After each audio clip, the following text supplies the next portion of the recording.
मित्रांनो, आज प्रश्न असा आहे की आपण फक्त स्वातंत्र्याचा उपभोग घेतोय का, की स्वातंत्र्याचं ओझं उचलायलाही तयार आहोत?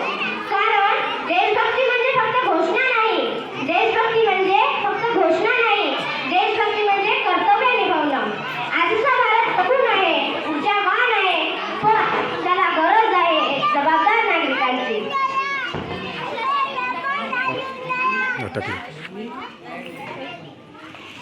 लाईन दिली.